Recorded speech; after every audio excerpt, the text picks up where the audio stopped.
So luckily I got the drugs out of the way. So that was actually why, that was, you know, if it wasn't for that, I probably wouldn't be doing music. Yeah.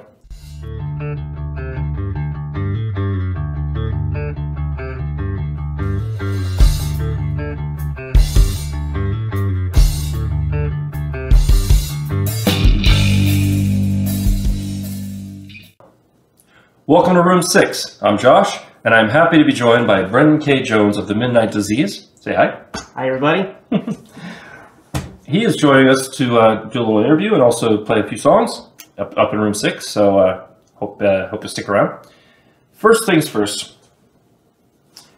is there anybody else in the Midnight Disease, or is it pretty much just you doing solo stuff? It's mostly me. I'll play several instruments on the recordings and stuff, but I do have friends help me out.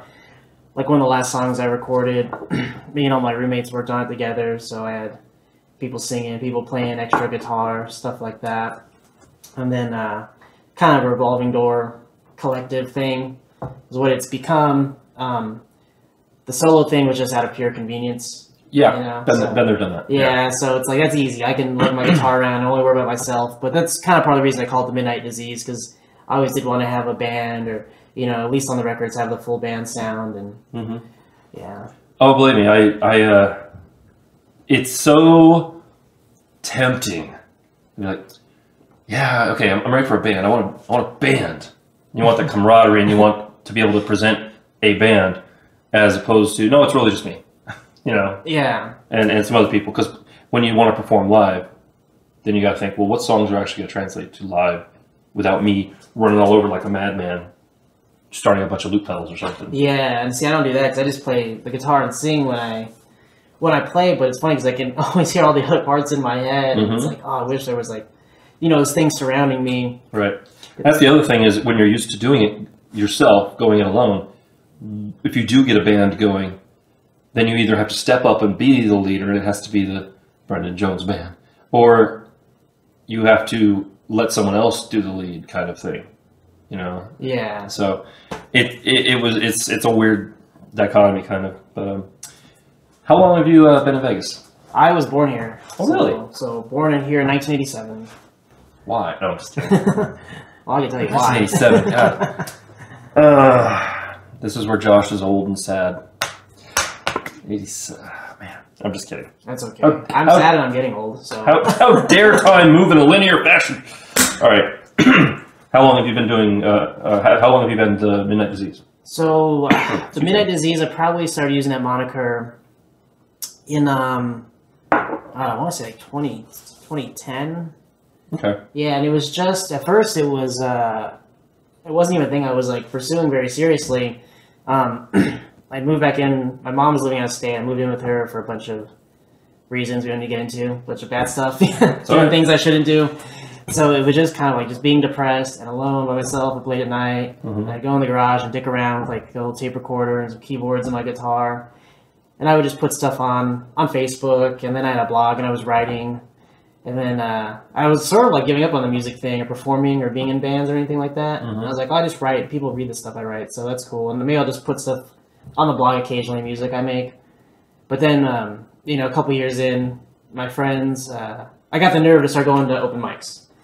And then, so I was like, I'm afraid to sing in front of people. It's like the one thing holding me back. Let me just do it. Like, just say, all right, fuck it. You got to get up there and do it.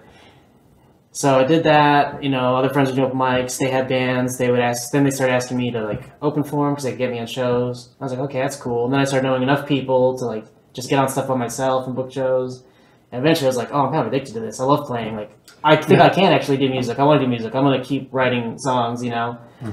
And so just since then, I've been plugging away and, you know. Why do you think so many musicians end up with drug and alcohol problems? Because they want to keep that high from...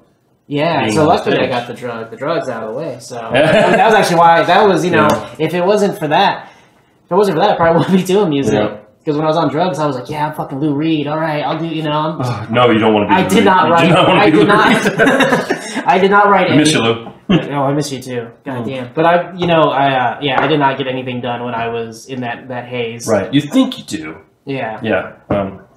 Fortunately, I never got into drugs because I had friends that got into, and coworkers, and I saw, and I was I was fresh in, like, moved away from home. I'm at college, you know, and moved. And for those of you that know the Victor Valley, I moved from Victorville, okay, small town, desert town, 3 hours south of Vegas, to San Diego State. And my horizons were just blown open. And I was coming from a Christian high school to San Diego State. So you had your mind completely. Yeah, and it wasn't long before, you know, someone's knocking on my door that I work with who happens to live in the same complex, asking if I want to, you know, like have a tab of acid or do some pot. And he was different than when I saw him at work. And that right there triggered something in my head like, no, man, I'm good. Thanks. And that, I owe him a steak dinner if I ever run into him again. That's not bad. At least he wasn't offering you like crack. No, he apologized profusely. The next day at work, he apologized because he was kind of pushy about it. But he was trying to be like, you know, get what's the word?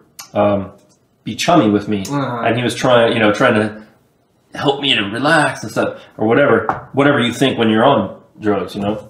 And so yeah, he apologized profusely, and it was never brought up again. But yeah, that was one of those moments where I could have, at a different time in my life, maybe said, "Okay, I'm gonna try." You know, what's the worst that can happen? Well, I know what the worst is that can happen. But many times in my life, I look back and think, "How am I alive? How did I not do that stupid thing? Or how did I somehow not end up in bad places?" So we're not gonna go in there anyway.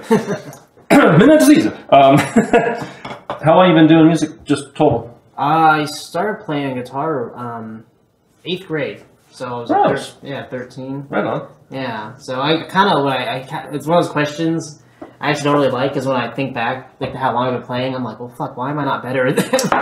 Oh yeah, because I'm not a shredder or anything. So I'm like, shouldn't I be way better at this? Then you watch someone like Sting or you know, Dolly Parton. Oh, I love Dolly. And she plays like 8 instruments. Yeah. You're just like, I should be practicing or I should be doing something right now. What am I doing? I know. Yeah. And then you want to play all these instruments and you want to practice. Like I just got to. You know what though? If you make it your job, and you make it your job to the point where it is like, I can't go out and have fun. I've got to practice. I can't do this. I've got to practice. It takes away the fun of it, and that's the balancing act for me has always been, is like, okay, I need to focus. Time to get my degree. Time to get a better job. Time to whatever. I need to stop going out to bars or doing this or doing that. This whole channel is because I can't go out to shows as much as I want to. So I bring you to me. Bring the musicians to you. So thank you. But yeah, shout out to open mics. That's kind of how I started in music. I mean, performing in front of people, and eventually I got to the other side of it where I was hosting open mics. And when you host an open mic on the strip, that's where you're like, people suck. Audience members sometimes. Oh yeah. I remember I was hosting an open mic at a place at a venue that is now closed in a casino that is no longer Riviera. And I remember the last night I did the open mic there, acoustic, everybody's navel gazing, soulful, quiet moments. Bachelorette party comes in. I'm glad you're having fun, but you can, people are singing their hearts out, and all of a sudden, and I was like, that's it, I'm done. And I haven't hosted an open mic since. That is funny. I'm like a huge comedy fan, so I listen to WTF. Mark Maron always brings it up. Like it's like the scourge of comedians. Like, oh god, another fucking bachelor party. Luckily, if you're a comedian, you know how to work that, and right, gotta put them in their place. But the place for bachelorette and bachelor parties is karaoke,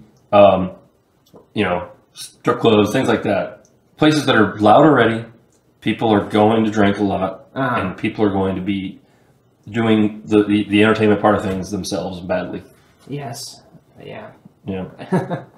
Yeah. Fortunately, I would go to like the open mics downtown, and people are pretty respectful. It's kind of like artists watching artists, right? So I would go to Human Experience, which I guess just ended after all these years.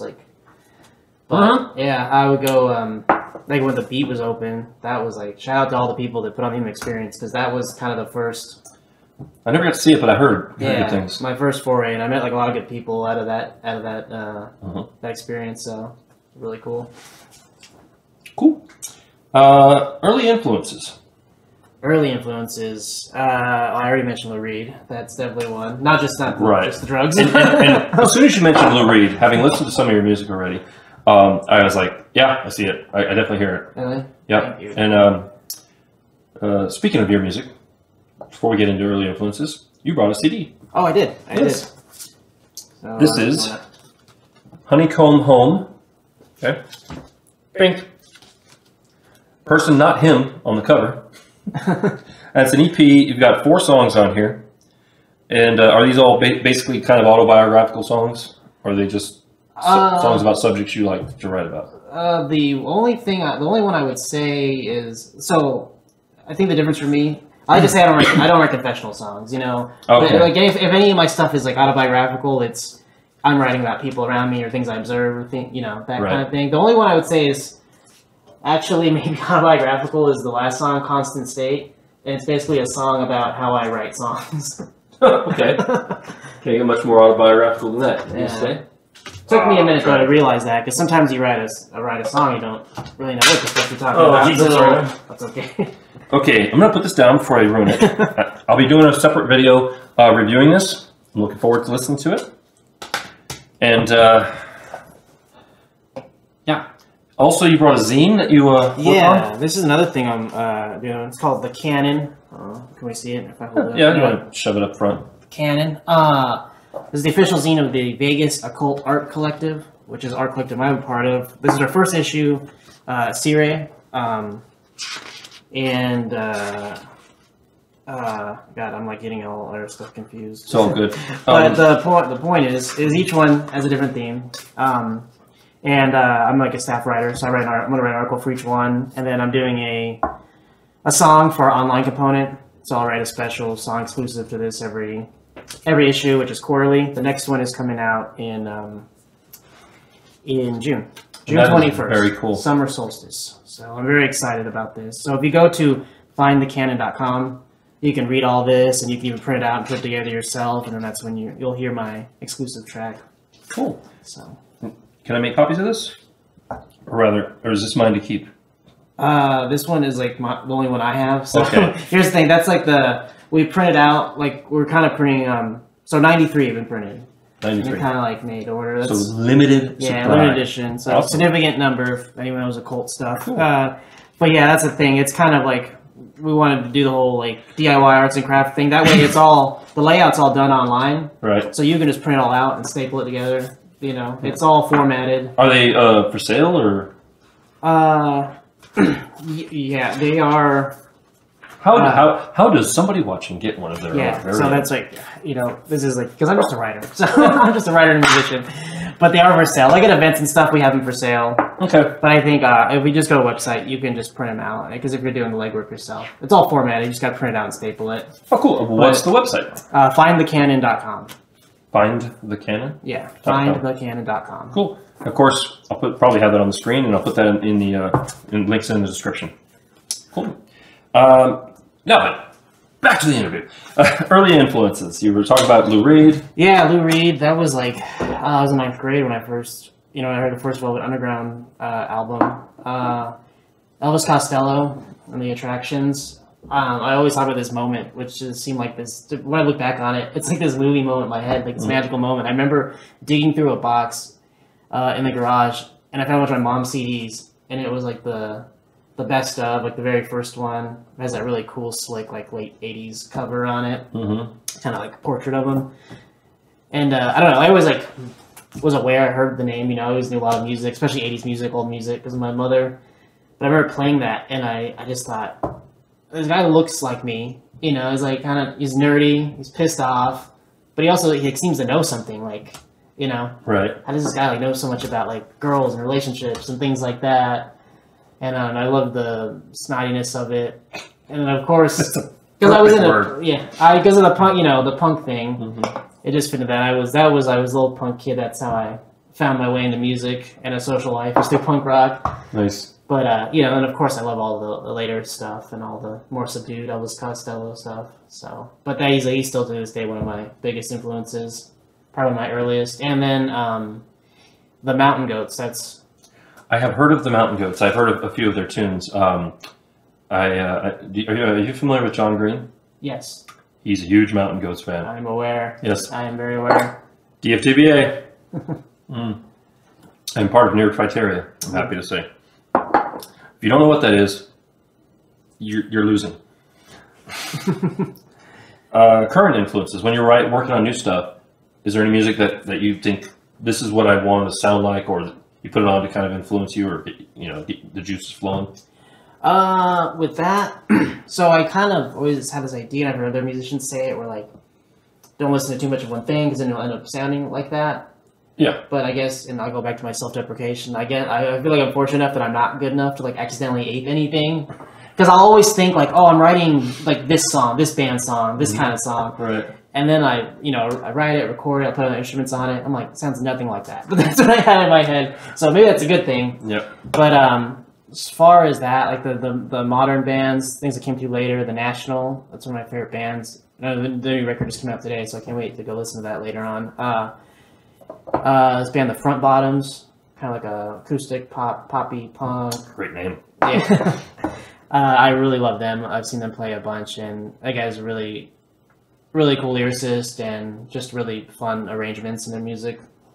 And then people always think it's a joke or something, but I'll be like, oh, all this metal and this like rap music is like influences on me. And I remember one time my friend's like, oh yeah, I can totally hear that, kind of, sarcastically.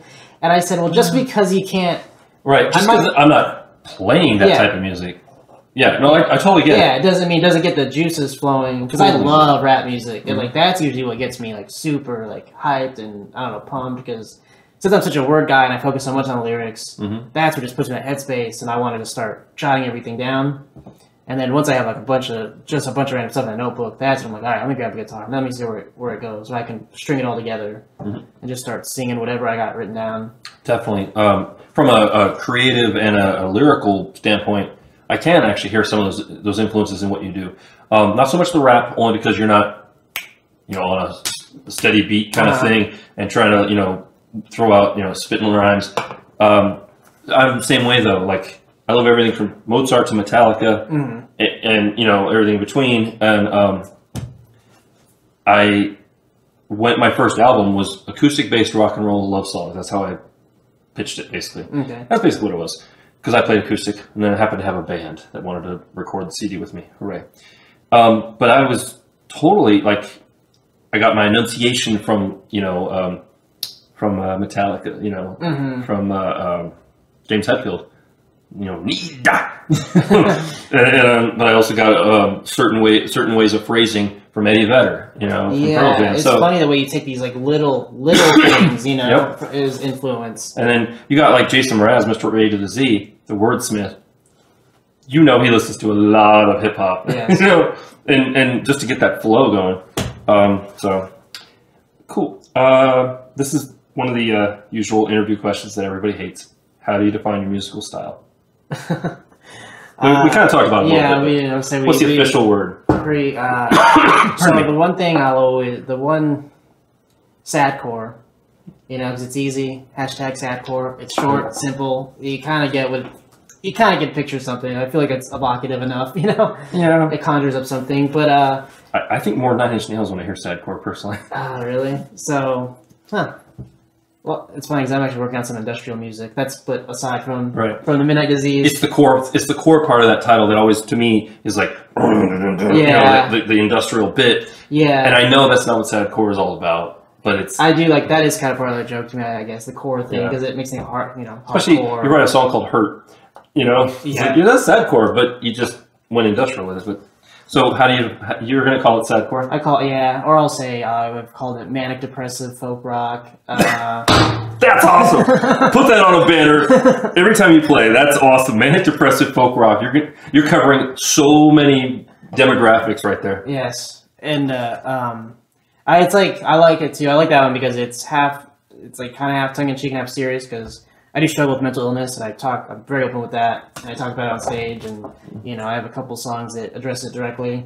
So I kind of like to, it's like I want to address all these negative things that we have in life, like through my music, but hey, let's be fun about it. Let's have fun. Let's all get together and just, kind of face it head on and enjoy this. Because what's the alternative? being miserable about it on stage, you know? Yeah. No, I don't know too many musicians that haven't dealt with some sort of either mental illness or just some sort of mental issues where they're not prepared to really deal with it, or you know, and they used music maybe to you know get to work it out, myself included. So I actually I did come across that on your page where you were talking about it, and I was like, yes, I hear it in the music, but also that's really awesome that you're upfront about it, because you know this is all we got.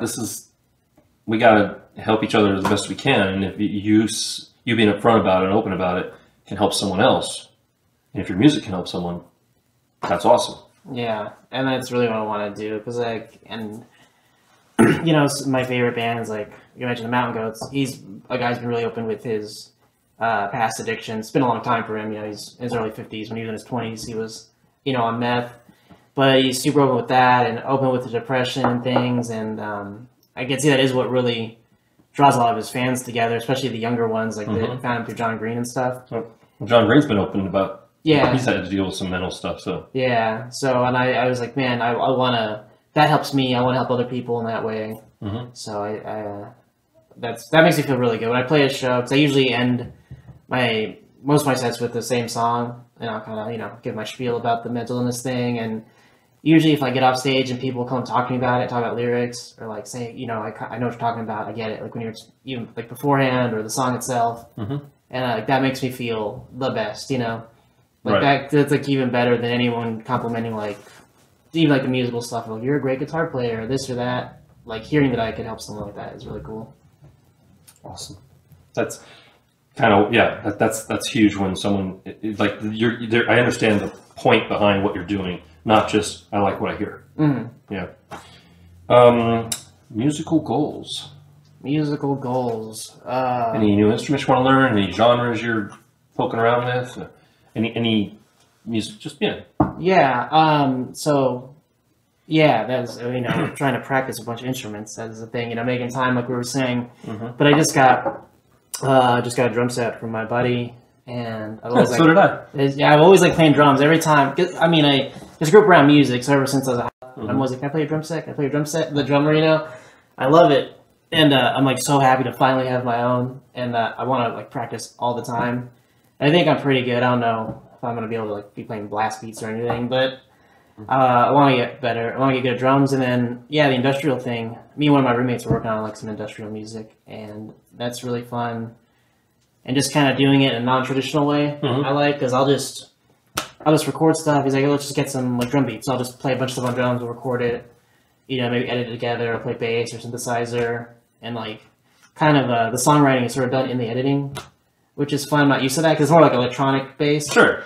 And then like we almost have one thing done, and I just took the file, and I usually, when I write songs with Midnight Disease, I always have to have the guitar. So I'm, you know, writing and singing and playing, doing it all together. But this, I'm like writing the melody and the lyrics and stuff, and just doing it last, which is really different for me.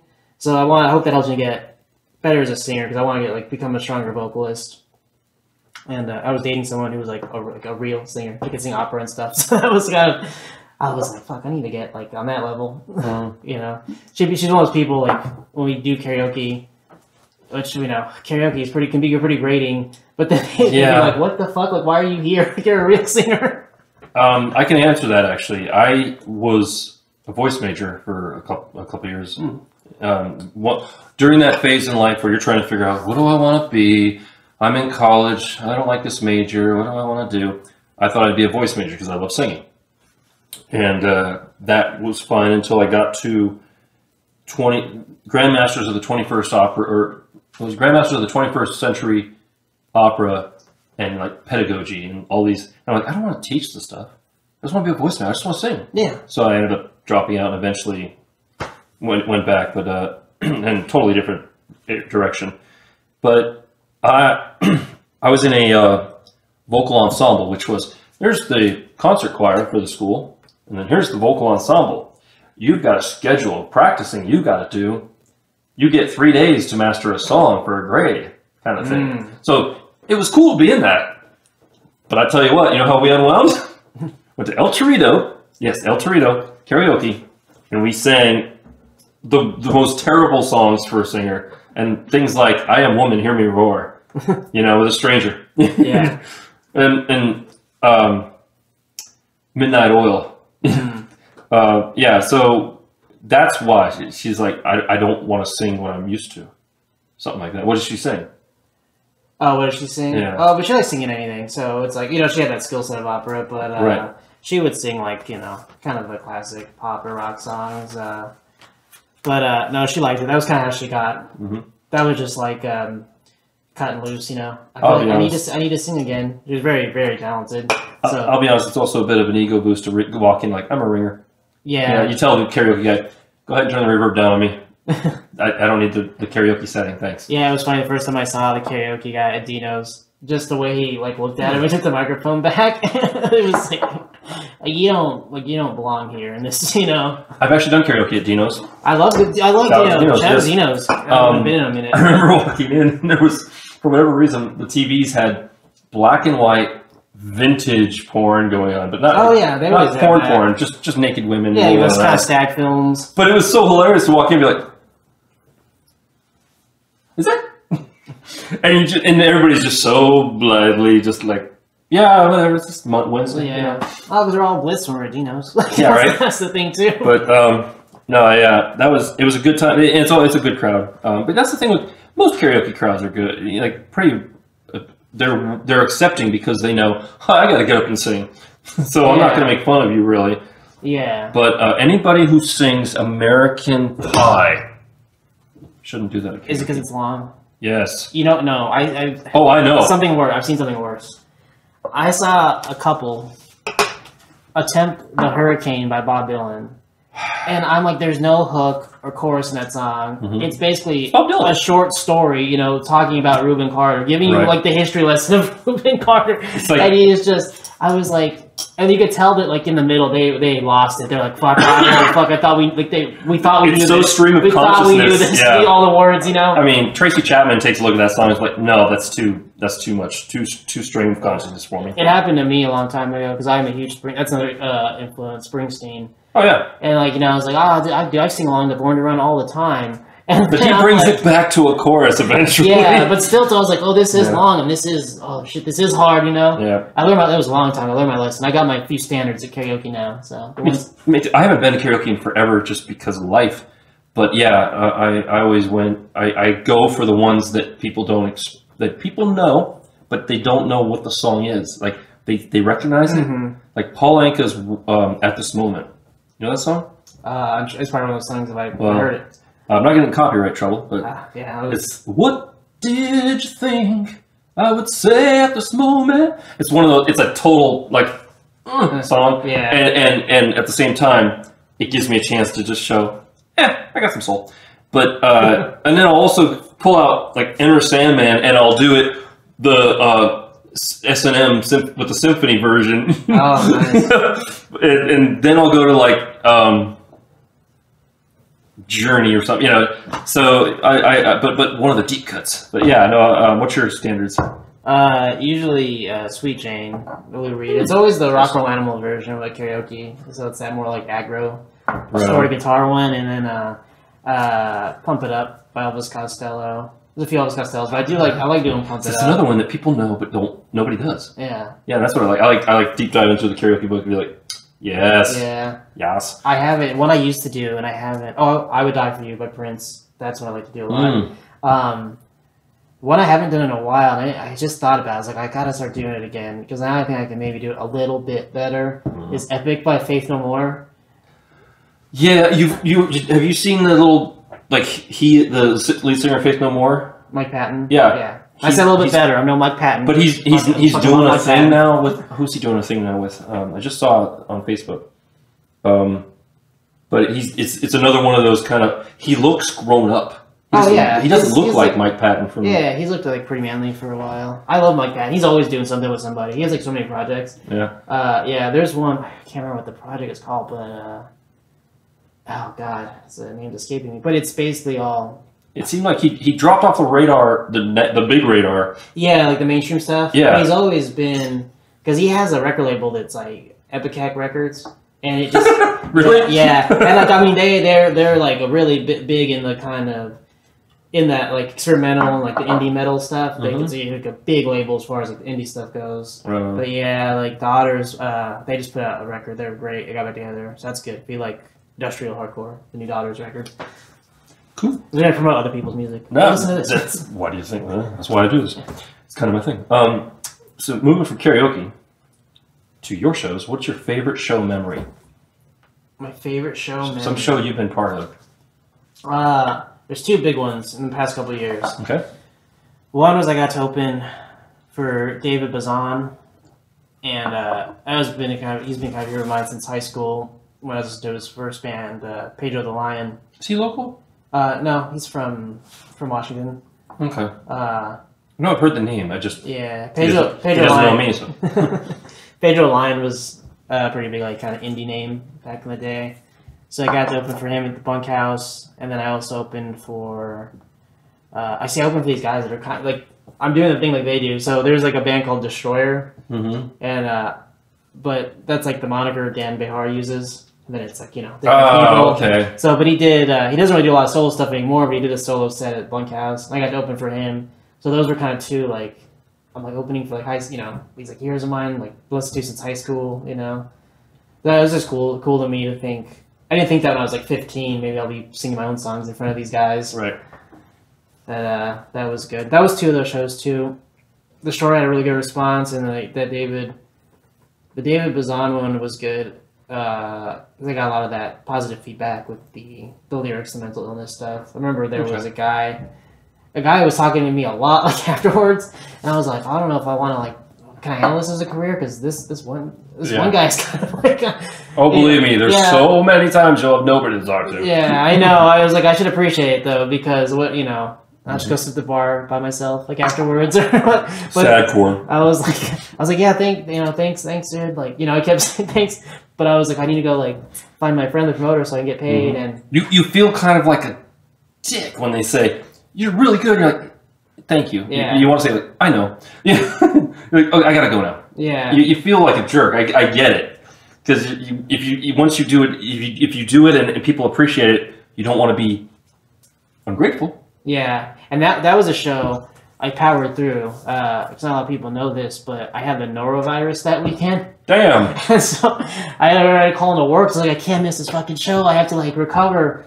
And I mean, it was bad. I was like thankful nothing happened on stage. But I was like, it was like kind of almost all gone, but my stomach was still like gurgling. I was trying to settle it. So I remember driving to the show like drinking Pepto-Bismol. And I was like, I don't know, beer might make it worse. So I was drinking whiskey until I got there. I was thinking of Joe Don Baker in the Cape Fear remake, because he's always like mixing a cocktail with Pepto-Bismol and bourbon. I was like, maybe that works. I don't know. You're an old soul, aren't you? Maybe, I guess. Yeah. I did not have a lot of friends when I was young. In the last 10 minutes, culture and art was like in the last 10 minutes, you've referenced things that are way older than you, and that's awesome. No, I shout out. I guess. Or is everyone gonna be googling Joe Don Baker now? Go for it. That's Mystery Science Theater 2000. That's why I know who Joe Don Baker is. MST 3000. Okay, so moving from favorite show memory, favorite venue. Favorite venue, I would say that'd probably be here. It's probably the Bunkhouse, yeah. Yeah. Because I love playing there, and I haven't been there in. Well, no, I take it back. I've been there once in this iteration of it. There's been like 4 times that they've shut down. Yeah, I was there when they had the listening tree. Were you there for that? Yeah.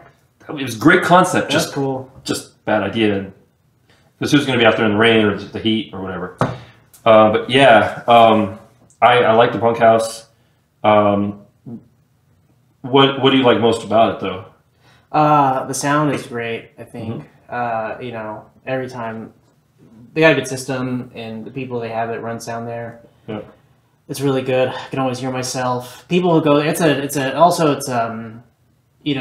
a venue. There's not a lot of people just hanging out drinking. It's not that. It's an event. It's an event. Yeah, people definitely go there for music. Yeah, it's an event bar, so nobody's gaming. That's for sure. There's no gaming there. But if they're drinking, they're almost all looking at the stage. Yes, and when I get to open up like the touring acts like that, people do show up early, and since they're coming for a show, they are interested in music, so they'll check everyone out. I always being the opener and being the first guy a lot because you're the acoustic guy. Mm-hmm. Like I hope that there's more than just my few friends in the Right. at the front of the stage, and there is always people there, and so I usually get good reception and I find new fans, and I'm friends with a few of the people that work there, so it's always nice. Being the opener is kind of cool because you have all the time you want to set up if you get there early enough, and when you're done, just get your crap off, and you can spend the rest of the night enjoying it, schmoozing with people. Middle act, they get generally more of the audience, right? Mm.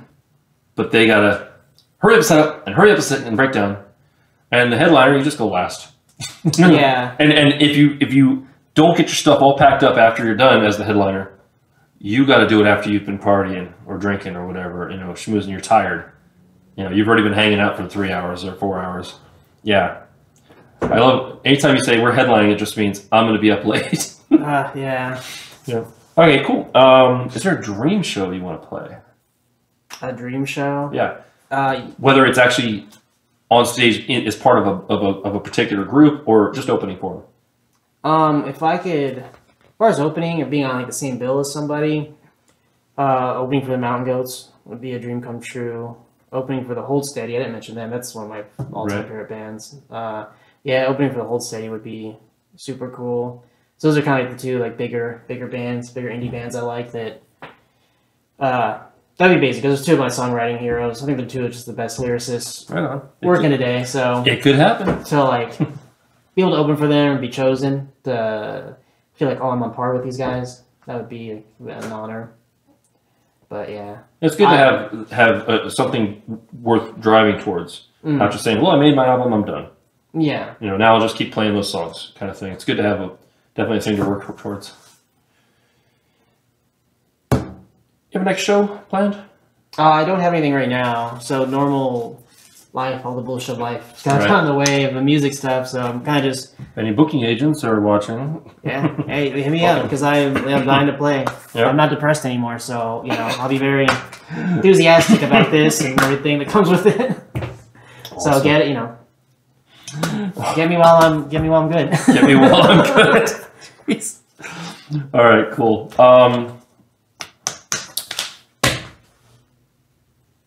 Gear. Fuck gear, yeah. I'm not a big gearhead. Is that you play beer? Yeah. Only if I get some bourbon. All right. Jump cut.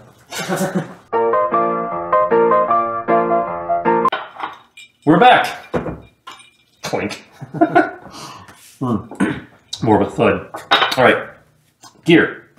So I know you play acoustic mostly, but what are you playing and what's your gear right now? I was playing a Fender acoustic. This is the thing. I do wish I was more of a gearhead because I kind of have this thing where it's like, all right, does it have 6 strings? Does it stay in tune? I can write a song on it. Okay, great. Give it to me. Oh no, I'm the same way. And I'm like just now trying to I'm like maybe I should think about what strings I use because I'm just like give me the lightest gauge. I'll go to the store and be like, can I have lightest gauge? like whatever it is. I have always been the school of thought of it's a poor workman that blames his tools, and music is music no matter what you play on. The question is it the music? Are you happy with what's coming out? If you're happy with it, it doesn't matter. I mean, you'll see up in room 6. Stick around for his performance. You'll see there's a guitar wall. No guitar up there is worth. I spent more than $199.99. Like most of them, I didn't spend even close to that. And the strings are just whatever strings was a good deal at the time, right. Or came on it. So for me, you're talking more about I'm recording now. I have a particular thing in mind versus my tone. And now I care. But when we're talking about performing live, people don't generally care what strings you're using. That is part of where I'm coming from because as I've had more experience with recording, I'm finally stepping out of my bedroom, other people's bedrooms, and the lo-fi thing. Because this is the Honeycomb Home is the first thing I've done in a proper studio. I did it at Naked City Audio with John Kielbach. He's a really good guy. So if you want to record, I would seek him out. He's really fun to work with. Just kind of being able to work with a producer and actually talk about those kind of things and how do we get this sound or how how am I going to sing like this or how do I make the guitar sound like this or the keyboard sound like that. So I guess that is probably where I'm coming from as far as that. I used to I used to want everything to sound shitty because I love lo-fi music. So can you put in the crackle? yeah, I'm like, where's the static? Where's the fuzz? Yeah. So I love the Guided by Voices and like the early Mountain Goats. It was just him on a boombox. That was how it started. You know, he's putting cassette tapes. You know now, it's transitioned. But cassette tapes are coming back actually. Yeah, they are. I have an album I actually put out on a cassette tape, a limited run. So I know Burger Records. I forget whether that's Philly or I forget where, but they're pushing big like cassette tapes. They got that store in LA, and like they got a whole like storefront. And they're huge. Like their band, I know a lot of people book their bands. They come out here. It's like I'm not as familiar with that kind of garage rock revival thing. Right on. I don't know. I like some of it. I hear, but I don't know. I feel like that's just this huge scene that's going on that I don't like know enough about. But I'm like, oh, it's there. It's like really big. Like, I don't have to know much about the scene to enjoy it. Yeah. When I come across it, but yeah. All right. So we got a Fender. Is it a cutaway? Yeah. Okay. Fender acoustic cutaway, and when you perform, it's just the acoustic and you plug in. Yes. You don't no pedals at all. No pedals. Not even a tuner. A tuner. I'm just asking. For a long time before I spent the money on a tuner pedal, I had a tuning fork, and I would have to find a quiet spot at a gig. I have the head, and stick it on the body, and listen and get the E, and then I tune from there. And once I got the tuning pedal, I discovered I've been off. Yeah, I have a tuning pedal. I have like the thing for the head, You can use that. But yeah, it's like the one pedal I own is a tuning pedal. Well, not the one I own, but the one I guess I would use it chose. But I like gear as far as I guess it is when I get the recording thing is when I get interested in gear and I like collecting old keyboards and stuff like Casio tones or the Yamaha Porta sounds, like those kind of things. I have kind of a small collection of those. Stuff like that, like the electronic stuff, like old drum machines, things like of that nature. Cool. I don't know. That's like the stuff you can like tinker with. I like that. The guitar is like, here's how I'm gonna write it, like because that's the thing I understand. Right. Like when I look at the fretboard, I know. I'm the same way. Yeah, I know like where the chords are and the notes are. But when I'm like on a keyboard, I'm like, I just gotta find it, gotta match. No, I'm the same way. Even when I was fronting a indie rock band. And one of the songs I was doing on my own album had 7 guitar tracks. I still wrote everything on an acoustic guitar. It's up in room 6, missing 1 string. Still wrote all in there just for the framework. And then I would worry about, well, okay, what sounds do I want? That's the only reason I have pedals, is because I was in a rock band. Yeah. They just don't want... You can't do much in a rock band without changing some sort of tone at some point in a song. You just can't. Hey. Fugazi. Oh, okay.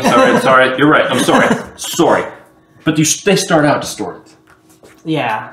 I'm talking clean. I know. You're playing clean, and you just do clean the whole time. Every song, people are eventually going to be like, buy a distortion pedal. They're $50. Come on.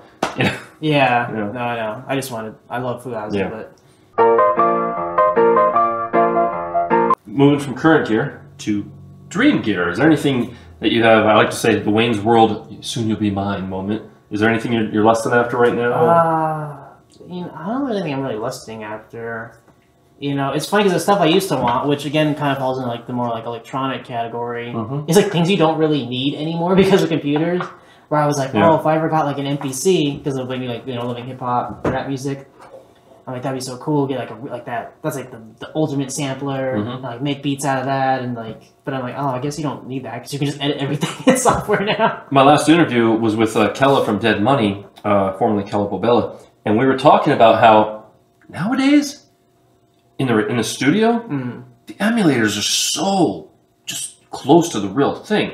I mean, it can sound like you're playing through vintage amps and vintage guitar, and you just got like a $100 little Fender Strat Squire Bullet kind of thing. When I was working on my album at my bassist and I actually front a band that we do crooner, Rat Pack, Tony Bennett, Sinatra kind of stuff called the Dirty Martinis. That's a great name.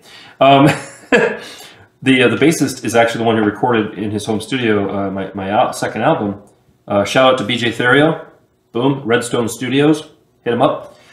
And he showed me the list of emulators. Said, "What do you want to sound like?" I was like, "Really? I can just go clean into your board and forget my pedal board. Like, I don't have to tap dance to record. Awesome!" So it was amazing. And then each one he was able to tweak that. And at the same time, you're like, I'm not gonna be able to replicate this live. But you want to put the best product out there you can. You know, there's no way you can play all that by yourself live. Right. There's just no way. You know, we were talking earlier about Sodacon, Mark Antares of Sodacon Music, and he tried that once. He said he was dead by the end of the show. He said he had a keyboard set up, he had his guitar set up, he had a drum machine over here, and he was running around. And I was just like, "You're mad, man." Yeah, I would like to just. It seems like you don't even need that much stuff because, I mean, I could just have a looper or just have a laptop, you know, play guitar and have an iPad even. And there's a couple. I know there's have the triggers, but I know a couple guys around town that they make a decent living. They've got their acoustic. They beat on the acoustic and they capture a drum beat that way. Yeah, just a simple beat, and they just loop. They got like 3 or 4 loop stations set up. Yep. Yeah. Okay, so you're not a gear whore. I would like a boomerang. I used to really want that pedal because when I was in high school, I saw that's what Tom Waits used to do. It was like beatboxing. So you just associated with Tom Waits. Yeah, and I'm like, oh fuck, Tom Waits uses that. I need one. And he probably it was just cheap. Yeah, probably. All right, so you're not a gear whore. No, I want to try to become one, but I just don't. I don't at this point. You know what? It's a. You're chasing that rabbit for a long time. Yeah, you always want the newest thing. And it's that thing too of like I said, like the old stuff and the weird little like toy keyboards. I shared like an ad for a Casio Rapman, like a little like toy keyboard from the '80s, the world's first rap keyboard. I don't know if it's true or not, but that's how it's advertised. Hello. But I shared it from Night Flight, and then my homie Aaron, he's like, my brother has one of these in the box still. He's like, you want it? You want to buy it? He's trying to sell a bunch of his stuff. I was like, oh shit, does he really? Because it's the thing I just always see online. NIB, new in box. It's like, I was like one of those, you know, because I kind of like keep track of that stuff, that old stuff. And it's the thing I'd always seen. I'm like, yeah, I would totally buy it. Like, you know, like tell him to hit me up or whatever. And I bought it off of him a few weeks ago. That's actually what I was using when we were making industrial music at home. So I was like playing the melody. How many keys is it? Maybe like, I don't know. It's like the length of a forearm, you know? Yeah, like the forearm. But I was just, I made the melody on that, and then it already sounded cool. The setting, some weird like symphonic setting that just, I love those because they don't sound anything like what they're supposed to sound like. And you're just like, I don't know where else I'm gonna get this sound. If somebody had the exact same exact keyboard, they wouldn't be able to get the same sound as you. It's just how they did it back then. Yeah. So like you play that, and then of course the filters, the computer. You already have this sound. It's hard to get, you know, because it just exists on this little thing. And then you have like the filters and the software, and like I am making stuff that I probably can't ever play live, but that's fine with me. And you know what? That is okay. The trick is, if you're gonna do live, make sure you have something ready to go. You know. There's nothing worse than realizing, what am I going to play? And it's like that night or the next day. All right, moving from dream gear, which really sounds like you've got pretty much everything you need. Ever lose gear? Lose gear? No. I've been fortunate in that regard. So you did all your mistake making before coming to me, or before really doing the performing out thing. Yeah. It sounds like. And I mean, I've lost gear. A lot of musicians. Everybody else has stood here has always been like, oh, yeah! And they lost gear, so be glad. Be glad. Yeah, I am. I've held on to a lot of stuff, like, even through moves and stuff, like, all these years. Sometimes I'm like, why the fuck do I have all this? I'm just talking, like, leave it at a gig, or, gig, you know, whatever. I guess that's what I'm lucky, too, which is, like, I just have a guitar, you know, like, it's kind of hard, like, I'm like, if I'm leaving the bar, at the end of the night, I'm like, wait, shouldn't I be carrying, you know, this big, essentially suitcase with me? It's amazing what you could fit in the guitar case besides the guitar. I would have, like, lyrics and, you know, my phone, my wallet, and just all sorts of stuff in the case. All that stuff. Ready to go. Yep. Yeah, I always had, like, a messenger bag, so I guess that's where all my, like, notebooks and there you stuff go. are.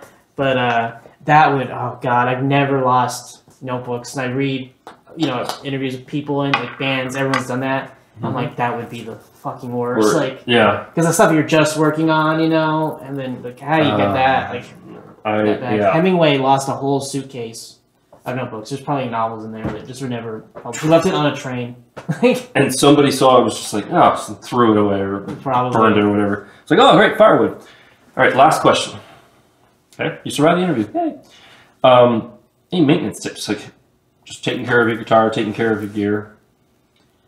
Change your strings, because that's the thing I think people don't realize. That's probably the simplest thing. I actually restringed the other night. I've got 2 sets of strings for my 2 acoustics waiting for me to put it up there, and they've been waiting all week. Yeah, and it does feel... I promise it's going to get done. I was like, I'm going to do it. And then when we planned this interview, I'm like, I'm going to do it so I sound fresh when I come over. And everything I do, this is just generally life, it feels more overwhelming than it is. So I'm like, fuck, I change the strings. Yeah. And it took me like, I don't know how long, 10, maybe, I don't know, 5-10 minutes. But if you don't have that tool to get the pegs up, it's pain. Yeah. I need to find my tool. Otherwise, I got to grab needle nose or something. That's what I have. I have one of those in my guitar case. Butter knife. Butter knife? Yep. I like the needle nose because then you can also, because you clip the... Well, but then you wear off the edges of the peg. Ah, that's true. Yeah, and eventually, it ruins it. The problem with... I have an old guitar from a store that I don't even know if it exists in San Diego anymore, called Freedom Guitar. It's a Freedom, like you look inside and there's a Freedom Guitar brand, like that's what it is. It's missing one of the pegs. And I'm like, how am I going to get a peg that fits that hole?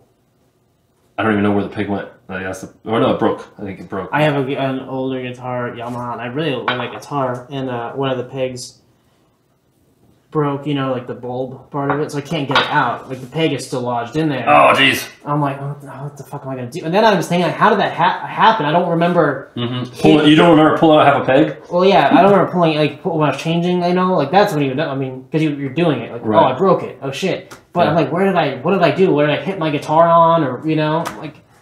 Yeah. And there's no way to. I don't know how you would prevent a peg eventually drying out and cracking. Because like you can have humidifiers for the wood, but for the pegs, just plastic in the old. So maybe we need tips. If you know about pegs, if you're a peg maker, right?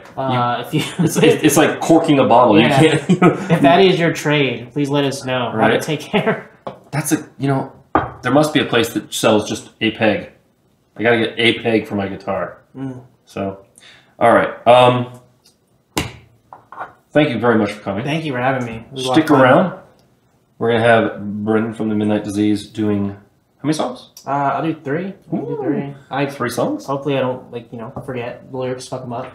It's original. Nobody knows. Oh, that's true. He's going to be doing music from that and possibly other places? Yeah, I'll do one. I'm going to do the sort of title track. Cool. Sort of title track? Yeah. Song for Young Ghosts? Awesome. All right, so stick around. Check him out. Where are you available online? You can go to themidnightdisease.bandcamp.com to download that and a couple other albums and another EP. I'm on SoundCloud. That's kind of like my just singles and kind of a hodgepodge stuff there.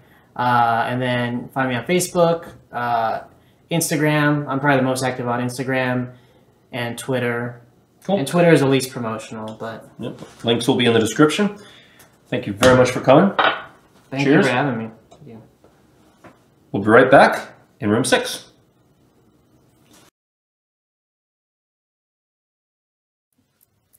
All right. First song I'm going to play is off my new EP called Honey Come Home. This is sort of the title track. The song is called Honey Come Home.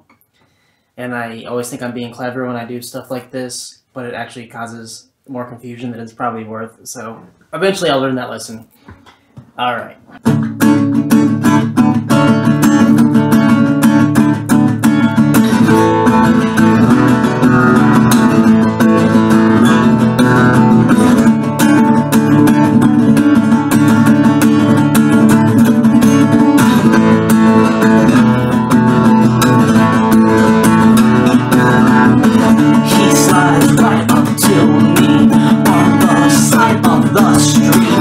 Says we only believe in love.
Second one I'm gonna do is a new one. I haven't recorded it yet. Been playing it live a lot, and it's kind of one of those songs where I didn't realize what it was about until afterwards. But the way I wrote it was after a trip to San Francisco with my best friend, and yeah, kind of inspired by the bodega outside our hotel room in the Tenderloin, where we would buy beer each night.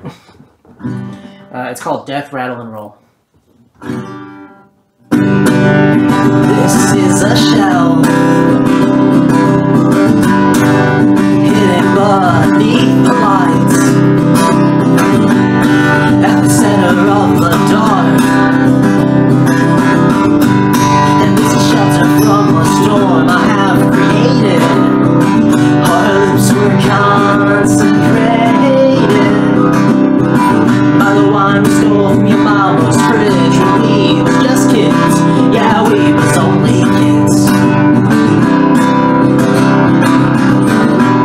And now we're supposed to be free, tethered together, marching over hills to some bodega in the valley, where they got the Bud Ice 2 for 3. Yeah, it's only 2 for 3.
Alright, so final song. This is the one I usually end my shows with. I was talking about it earlier, so I really wanted to feature this one. This is the one about manic depression and the ways you kind of think you need to treat your manic depression, which probably aren't the ways you actually should. So I think everyone knows what it's like to be utterly convinced you should go off your meds and treat it with other things. Yeah, don't do that. Don't do that. The song, and it's also a shout out to the Egyptian sky goddess Nuit, and that's important. So, this song is called The Sorrowful Kind.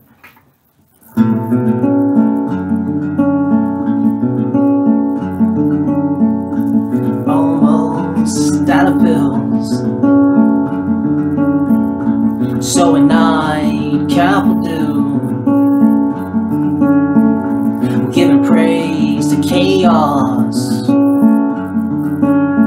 while dreaming of many better things to do. And left wondering, I'm always wondering, where are you tonight? Are you somewhere up there dying in the sky? And what are you tonight? Are you some self-involved star forever burning bright?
Other than an entity haunting our dreams.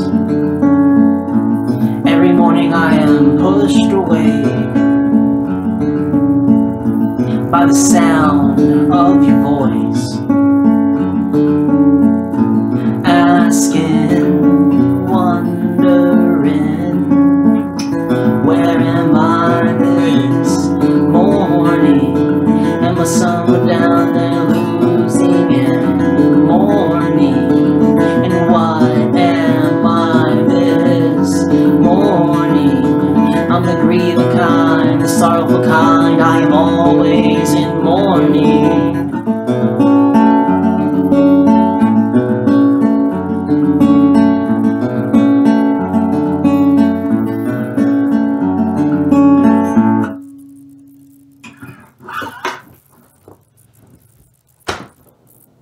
I want to thank the Midnight Disease for coming by tonight. It was a great interview and a great performance. If you want to know more about the Midnight Disease, click here. If you want to subscribe, click here. Really appreciate you coming. Hope you had a great time. Remember to be amazing, and we'll see you again next time on Room 6.